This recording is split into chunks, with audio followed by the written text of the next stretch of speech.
Winterson tout à l'heure, et à juste titre, il a dit qu'il y a plusieurs solutions pour plusieurs demandes. Moi, je pense pas aujourd'hui. J'ai mon beau-frère qui travaille au CTI au niveau de l'État de Genève. Il y a des questions qui se posent au niveau de l'État de Genève s'ils peuvent partir en partie sur Google. Je suis pas sûr que ce soit une bonne solution pour des raisons que vous avez évoquées tout à l'heure.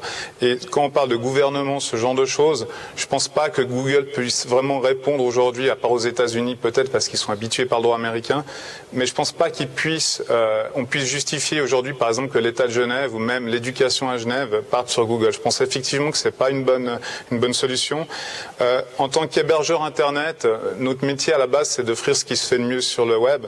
Nous, on a vu que Google Apps offre beaucoup de possibilités au niveau des entreprises et chaque jour, on est sollicité, même tout à l'heure, par une organisation mondiale à Genève qui commence à passer des services sur Google.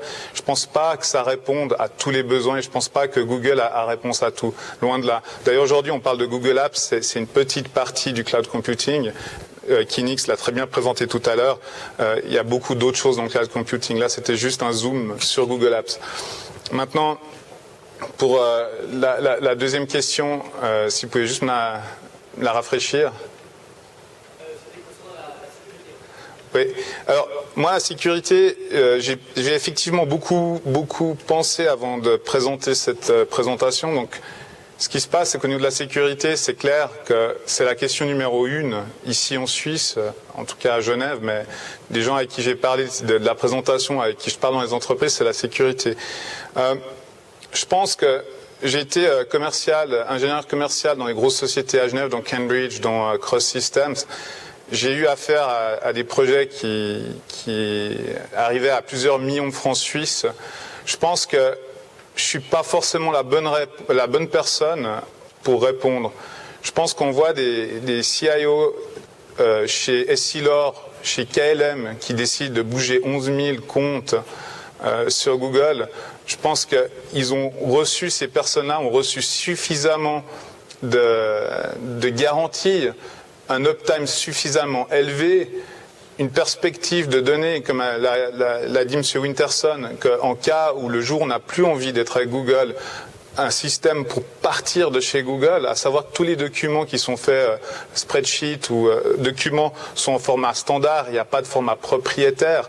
Donc je ne pense pas que je sois la bonne personne pour répondre. Par contre, si un directeur informatique ou une personne gère une infrastructure plus grande, je l'inviterai à aller rencontrer ces directeurs informatiques qui sont en Europe si la distance est un problème.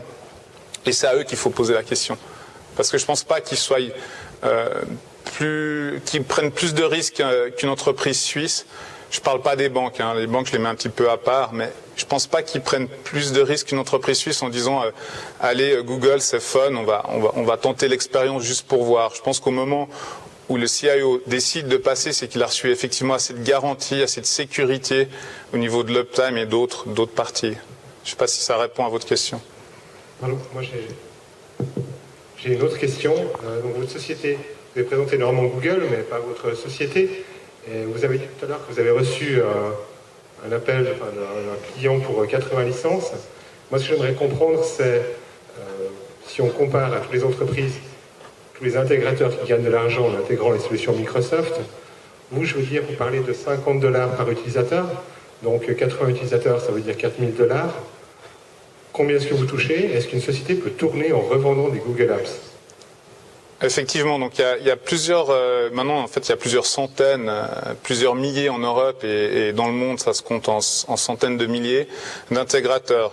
C'est le produit final qui coûte $50 par utilisateur, c'est pas, on a une petite marge dessus, on a un certain pourcentage, c'est pas ça qui nous fait vivre. C'est toute la partie d'accompagnement, de conseil lors de la migration d'autres outils et l'implémentation et l'utilisation, la formation. Donc c'est un peu comme dans le monde open source. Il y avait une personne ce matin qui faisait que de l'open source. L'open source, vous pouvez lui poser la même question. Là, c'est même pas $50. La plupart des plateformes open source, la plupart des solutions open source sont gratuites. Donc, toute la partie monétaire, ce que nous on fait en tant qu'intégrateur, c'est toute la partie d'intégration, de formation et des gens qui connaissent en fait les applications, parce qu'il y a pas mal d'outils. Alors comme on en discutait tout à l'heure, il y a pas mal d'entreprises qui se débrouillent tout seuls, ça c'est pas un souci. Et puis heureusement parce que l'ergonomie est assez bien faite pour qu'ils le fassent tout seuls. Il y a d'autres entreprises qui veulent pas prendre de risques en se trompant à un endroit ou à un autre, veulent être sûr que ce soit ISO de chaque côté avant de basculer tout sur Google. Donc c'est nous on intervient à ce moment-là pour aider les entreprises à implémenter Google au sein de l'entreprise. Est-ce qu'il y a d'autres questions?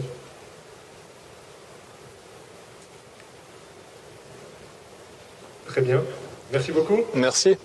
Alors, vraiment, je pense qu'on a la réponse du berger à la bergère, parce qu'on a Microsoft théoriquement maintenant.